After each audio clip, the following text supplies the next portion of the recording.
नमस्कार। शिक्षाश्री के daily static GK class में आप सभी का स्वागत है। पिछले क्लास में हमने आपसे प्रश्न पूछा था कि किस दक्षिण भारतीय शहर को textile city of South India कहा जाता है। Which South Indian city is known as the textile city of South India. Options थे इसके चेन्नई, बेंगलुरु, हैदराबाद या फिर कोयम्बटूर। सही उत्तर होगा इसका कोयम्बटूर। कोयम्बटूर को साउथ इंडिया का टेक्सटाइल सिटी बोला जाता है और ये मतलब कि कोयम्बटूर अपने जो प्रतिष्ठित कपड़ा उद्योग है उसी के कारण टेक्सटाइल सिटी ऑफ इंडिया और दक्षिण भारत के मैनचेस्टर के रूप में प्रसिद्ध है। कोयम्बटूर में स्थित कपास उत्पादन और कपड़ा उद्योगों के कारण इसे दक्षिण भारत का मैनचेस्टर भी माना जाता है। ये तमिलनाडु राज्य में है। कोयम्बटूर एक जिला है तमिलनाडु का। और टेक्सटाइल सिटी ऑफ इंडिया किसको कहा जाता है तो सूरत और अहमदाबाद को। ये याद रखिएगा, सूरत और अहमदाबाद को टेक्सटाइल सिटी ऑफ इंडिया बोला जाता है। वहीं textile city of South India तो कोयम्बटूर को। तमिलनाडु से प्रश्न क्या बन सकता है कि वहाँ के गवर्नर का नाम क्या है तो बनवारी लाल पुरोहित जी हैं और चीफ मिनिस्टर इद्दप्पडी के पलनीस्वामी हैं। अब चलते हैं आज के प्रश्नों की तरफ। पहला प्रश्न है, गंगा को उत्तर से दक्षिण की ओर ले जाने वाला चोल राजा कौन सा था। विच वाज द, यहाँ पर विच नहीं होगा, who was the Chola king who took the Gangas from north to south. Options है राजा राजा चोला, महेंद्रा, राजेंद्र चोला या फिर पेदांत। सही उत्तर होगा इसका राजेंद्र चोला, जिसे राजेंद्र प्रथम से भी जानते थे। ये 1012 ईस्वी से लेकर 1044 ईस्वी तक राज्य किए थे और ये चोल राजवंश का सबसे महान शासक भी था। ये अपनी महान विजयों द्वारा चोल साम्राज्य का विस्तार करके उसे दक्षिण भारत का सर्वशक्तिशाली साम्राज्य बनाया था। और राजेंद्र चोला ही ने गंगोईकोंड की उपाधि धारण की और गंगोईकोंड चोलपुरम नामक नगर की स्थापना भी की थी और वहीं पर उसने चोल गंगम नामक एक विशाल सरोवर का भी निर्माण कराया था। अगला क्वेश्चन है, बंगाल के विभाजन का क्या परिणाम था। What was the result of partition of Bengal. Options है इंसर्जेंसी यानी कि उग्रवाद, कम्युनलिज्म यानी कि सांप्रदायिकतावाद, सेपरेटिज्म अलगाववाद या फिर उपरोक्त सभी। सही उत्तर होगा यहाँ पर उपरोक्त सभी। उग्रवाद, सांप्रदायिकतावाद और अलगाववाद ये सारे परिणाम थे बंगाल के विभाजन का। और क्वेश्चन क्या बनता है कि बंगाल विभाजन का निर्णय किस तारीख को हुआ था तो 19 जुलाई 1905 को हुआ था। और किसने किया था तो उस समय के जो वायसराय थे कर्जन, उन्हीं के द्वारा किया गया था।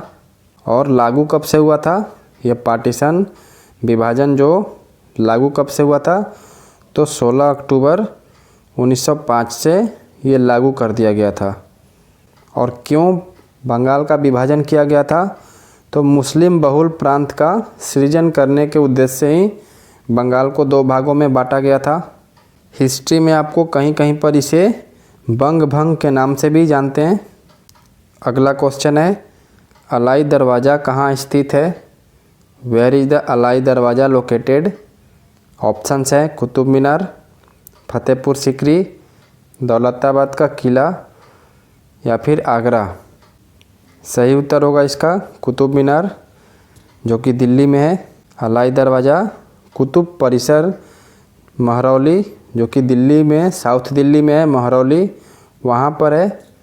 और ये उसका कुवैत उल इस्लाम मस्जिद है, उसका दक्षिणी प्रवेश द्वार है। अलाई दरवाज़ा जो है वो कुवैत उल इस्लाम मस्जिद है, उसका दक्षिणी प्रवेश द्वार है कुतुब परिसर का। और इसका निर्माण किसने करवाया था? तो सुल्तान अलाउद्दीन खिलजी ने कराया था। और कब कराया था? तो 1311 में कराया था। और क्वेश्चन क्या बनता है कि किस पत्थर से कराया था? तो लाल बलुआ पत्थर यानी कि रेड सैंडस्टोन से। और जो ये अलाई दरवाज़ा है ये एक वर्गाकार गुंबद द्वार है जिसमें धनुष्कार प्रवेश द्वार है और एक ही कक्ष है। अगर किसी ने मेहरौली जो कि दक्षिणी दिल्ली में पड़ता है वहाँ पर गया होगा तो देखे होंगे आप लोग। दिल्ली से और क्या क्वेश्चन बनेगा कि अभी के लेफ्टिनेंट गवर्नर कौन है? आप लोग कमेंट सेक्शन में बताएं। अगला क्वेश्चन है जलियांवाला बाग घटना कब घटित हुई थी? When did the Jallianwala Bagh incident take place? Options है सन 1918 में, सन 1919 में, सन 1921 में या फिर सन 1949 में। सही उत्तर होगा इसका बी ऑप्शन, सन 1919 में हुआ था। 1919 में जलियांवाला बाग इंसिडेंट कहाँ पर हुआ था? तो अमृतसर पंजाब में। इसे अमृतसर का नरसंहार भी कहा जाता है।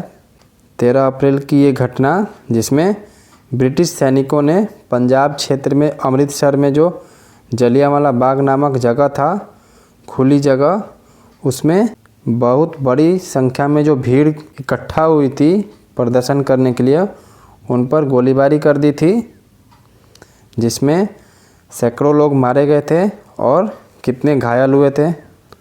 और क्या क्वेश्चन बन सकता है यहाँ से कि किस जनरल ने ऑर्डर दिया था? तो आर डेयर, फुल नाम था इसका रेगिनाल्ड डायर। इसी ने ऑर्डर दिया था अपने सैनिकों को कि गोलीबारी स्टार्ट कर दें। और जितने भी लोग मारे गए थे उन्हीं की याद में जलियांवाला बाग मेमोरियल बनाया गया है। अगला क्वेश्चन है किसे यूरोप का अखाड़ा उपनाम से जाना जाता है? Who is known by the surname Akhara of Europe? Options है बहरीन, स्विट्ज़रलैंड, पोलैंड या फिर हंगरी। सही उत्तर होगा बहरीन। और बहरीन की राजधानी कौन सी है? तो मनामा है। और करेंसी कौन सी चलती है यहाँ पर?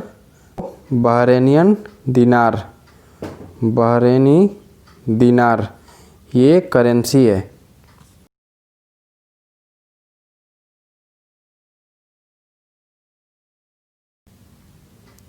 अगला क्वेश्चन है एशिया का प्रवेश द्वार किसे कहा जाता है? Who is called the gateway to Asia?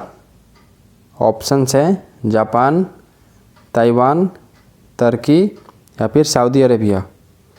सही उत्तर होगा इसका तुर्की।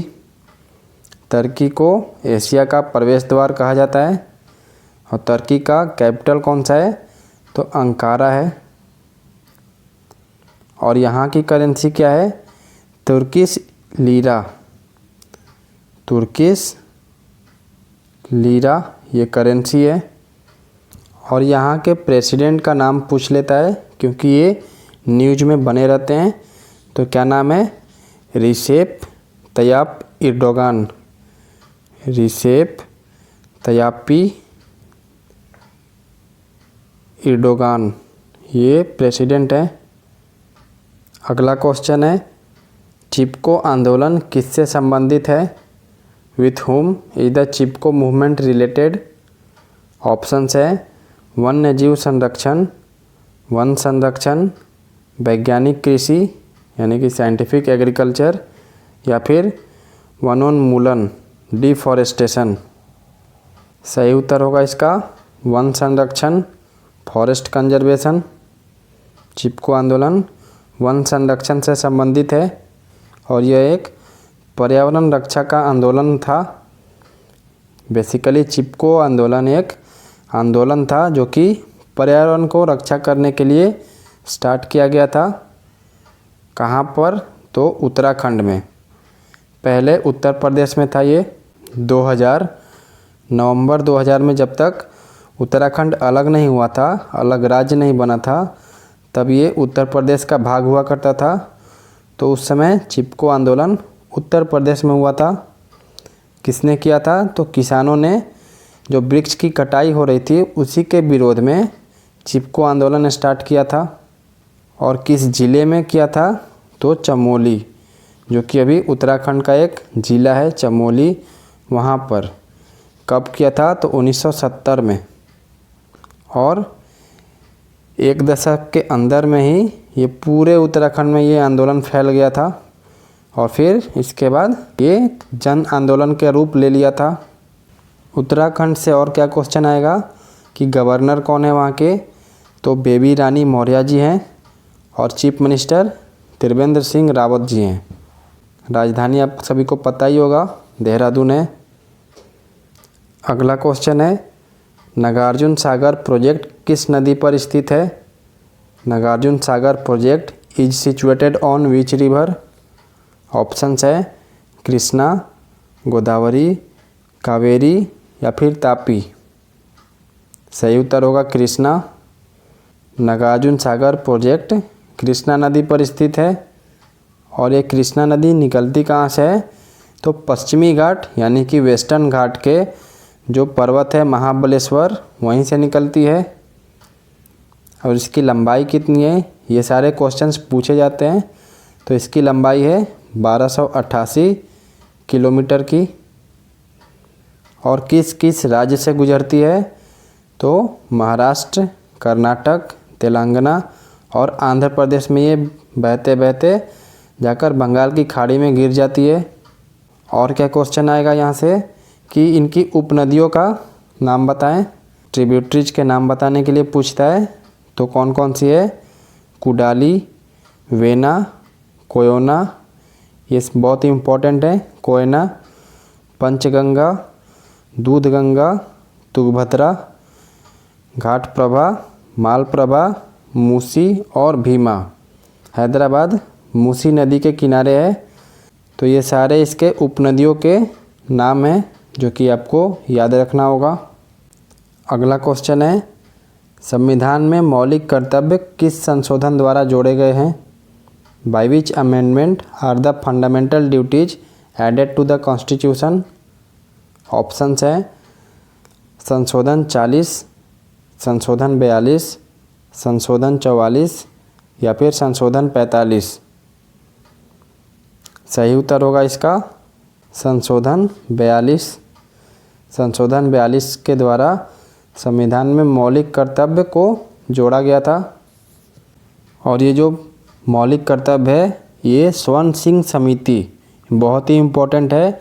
पूछता है कि किस समिति के सिफारिश पर मौलिक कर्तव्य को जोड़ा गया था? तो स्वर्ण सिंह समिति जो था उन्हीं की सिफारिश पर 1976 में 1976 में 42वें संविधान संशोधन द्वारा मौलिक कर्तव्यों को संविधान में शामिल किया गया था।